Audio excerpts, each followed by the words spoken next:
Mendaki Gunung Slamet. Kisah ini dimulai pertengahan tahun 2016, tepatnya tanggal 14 Juli. Kita memulai perjalanan dari Ngawi 3 orang menuju Karanganyar untuk menghampiri 3 teman lagi. Sesampai di sana kita berenam langsung melanjutkan perjalanan lagi menuju Boyolali untuk bergabung lagi dengan teman-teman yang sudah ada di sana. Sesampai Boyolali kita bertambah teman sebanyak 6 orang lagi sehingga total keseluruhan menjadi 12 orang. Dari Boyolali kita bersama-sama melanjutkan perjalanan lagi. Sesampainya di daerah Temanggung kita berhenti untuk istirahat, makan dan melepas lelah sambil bercanda seperti biasa. Setelah itu kita melanjutkan lagi perjalanan. Hingga sampai waktu sudah mulai gelap. Kita semua memutuskan untuk istirahat kedua kalinya untuk makan sambil bercanda seperti biasanya. Dengan semangat langsung tancap gas melanjutkan perjalanan menuju Purbalingga. Sesampainya di daerah Purbalingga di salah satu pom bensin kita isi bahan bakar motor kami masing-masing, lumayan sambil melemaskan otot badan yang capek. Perjalanan dilanjutkan lagi hingga kita tak terasa sudah di kota Purbalingga. Karena sudah larut malam kita memutuskan berhenti di masjid untuk melaksanakan sholat dan beristirahat kembali. Perjalanan kita lanjutkan kembali hingga sampailah kita di pintu masuk Gunung Slamet. Sampai di situ kita semua tidur untuk melepaskan lelah setelah perjalanan panjang. Di pagi harinya kita bangun mandi dan makan ngopi, merokok dan diselingi bercanda sambil menikmati sunrise pagi hari di Baskam Bambangan. Beli tiket serta mengurus semua surat izin pendakian.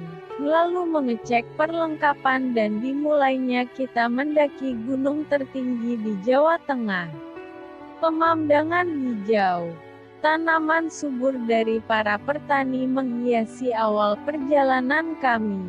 Dari situ salah satu rombongan kami menaiki mobil Sayurwa Erga untuk mencuri start. Sesampainya di pos 1 kita beristirahat sebentar, lalu melanjutkan pendakian menuju pos 2 dan kembali istirahat. Perjalanan kita lanjutkan lagi menuju pos 3 karena panasnya matahari mulai menyengat. Disinilah kita mulai merasakan kewalahan ditambah terjalan ya jalur pendakian. Kaki mulai merasakan pegal-pegal ketika di pos 4, apalagi di situ kabarnya terkenal angker dari kabar para pendaki dan mereka nyebutnya dengan pos Samaratau. Dari sini kejadian aneh dimulai dalam pendakian kami. Kabut tebal tiba-tiba menghalangi kami di tengah perjalanan. Tetapi perjalanan tetap kita lanjutkan karena kami percaya kalau kita niatnya baik pasti hasilnya akan baik pula. Beberapa puluh meter perjalanan kita lanjutkan hingga akhirnya kabut hilang. Kita pun terus melanjutkan perjalanan menuju pos 5 dan 6 tanpa ada kendala. Hingga akhirnya waktu hampir gelap kita semua memutuskan untuk mendirikan tenda di sekitar pos 7 serta bersama-sama memasak dan bikin minuman hangat, dan istirahat tidur.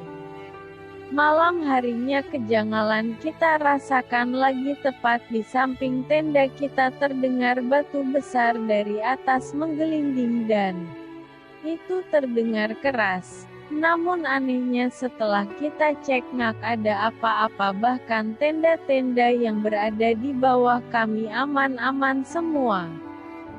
Jam 2 pagi kita bangun untuk melanjutkan perjalanan. Kejadian lucu pun kita temui ketika kita melingkar untuk melakukan doa bersama sebelum berangkat. Pada saat melihat ke bawah untuk berdoa, kita semua melihat salah satu teman kami sepatunya terbalik dalam memakainya. Sepatu kanan dipakai di kiri dan sepatu kiri dipakai kaki kanan. Doa kita ulang lagi dan perjalanan pun kita lanjutkan tanpa ada kendala hingga puncak. Jam 5 pagi kita sampai di puncak Gunung Slamet, puncak tertinggi Jateng. Di puncak kita menikmati sunrise, foto-foto, bercanda sampai puas.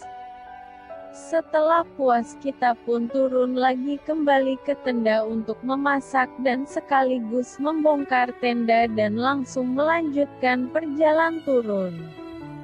Dalam perjalanan turun sampai bawah kita tidak ada kendala apapun.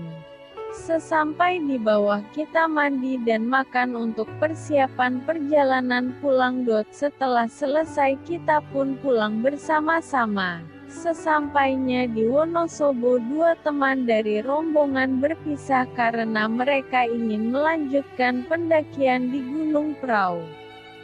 Setelah berpisah kita pun melanjutkan perjalanan. Sesampainya di alun-alun Temanggung kita beristirahat, ngopi dan tiduran untuk melepas rasa ngantuk dan lelah. Setelah lumayan terobati rasa capek kita pun melanjutkan perjalanan. Sesampainya di daerah Ungaran rombongan kembali berpisah. Karena 4 orang memutuskan untuk melanjutkan pendakian di Gunung Ungaran Semarang dan yang lainnya pun melanjutkan perjalanan pulang. Dari sini tak disangka nasib teman yang menuju ke Ungaran mengalami musibah kecelakaan. Salah satu motor yang menuju perjalanan ke Ungaran jatuh ke jurang di sekitar daerah Ungaran. Sebelum mereka sampai di pos Gunung Ungaran, keadaan semakin parah karena kecelakaan jauh dari keramaian sehingga mereka pun susah dalam mengevakuasi teman yang sudah tidak bisa bergerak di bawah, apalah di kedalaman jurangnya sekitar 8 meter ditambah salah satu dari 4 orang itu seorang cewek. Mereka berusaha minta bantuan, namun keadaan berkata lain, tak ada seorang pun yang lewat karena memang masih gelap. Akhirnya salah satu dari mereka mengangkat teman yang sudah tak berdaya di bawah sendirian ke atas dengan berpegangan akar-akar yang ada ataupun tumbuhan lain yang bisa buat pegangan. Sesampai di atas, teman yang cewek diminta ke bawah menunggu teman satunya di bawah karena masih lemas. Sementara satunya langsung pergi menaiki motor sambil memboncengkan teman yang sudah tak berdaya tadi mencari rumah sakit setempat. Setelah ketemu rumah sakit kecil langsung dimasukkan ke kamar untuk ditolong dokter. Dan ditinggal kembali untuk menjemput dua teman yang tadi ditinggal. Ketika menjemput teman akhirnya ada warga sekitar ikut membantu menjemput dan mengangkat bersama-sama motor yang jatuh ke jurang tadi. Mereka bertiga pun kembali ke rumah sakit untuk melihat keadaan temannya. Sesampai di situ dokter berkata bahwa harus memanggil bantuan dokter lain untuk membantunya, tetapi di sisi lain kondisi temannya tidak bisa ditinggalkan. Akhirnya salah satu dari mereka pergi dengan sopir rumah sakit untuk meminta bantuan dan menjemput dokter yang dimaksud serta menjelaskan kejadiannya supaya percaya dan mau datang menolong. Sesampai di rumah yang dituju akhirnya dokter mau ikut untuk menolong. Sesampai rumah sakit keadaan pun berubah menjadi tangis, teman yang terbaring di kamar sudah meninggal dunia. Namun teman yang baru datang dengan dokter barusan tidak percaya. Dia langsung naik ke atas kasur dan memompa dada teman yang meninggal supaya bernapas lagi. Bingung, lemas, takut dan serta rasa campur aduk mereka rasakan. Hingga akhirnya dokter sendiri pun yang mengabarkan kepada orang tuanya bahwa anaknya sudah meninggal. Dan mereka bertiga yang ada di sana dihibur oleh warga sekitar supaya tenang. Sambil menunggu kedatangan orang tuanya, mereka langsung menghubungi teman-teman yang sudah pulang tadi untuk kembali Ungaran, untuk membantu keadaan mereka. Mereka yang menuju perjalanan pulang akhirnya putar balik ke arah Ungaran sampai akhirnya bertemu kembali dengan diiringi Krasni. Tangis di rumah sakit. Sampai akhirnya orang tuanya datang.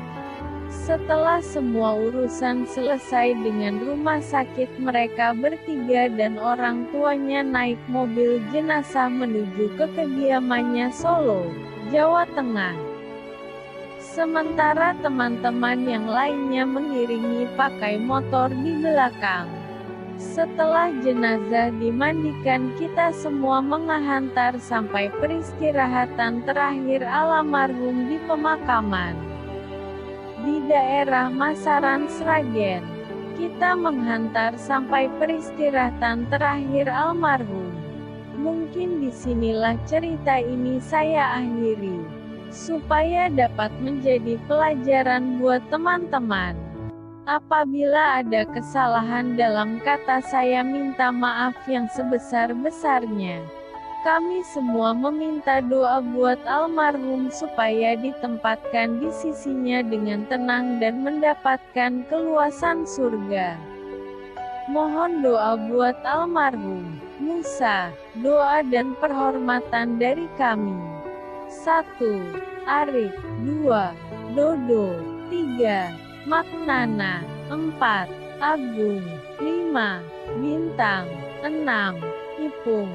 7. Eko. 8. Asep. 9. Angga. 10. Sahrul.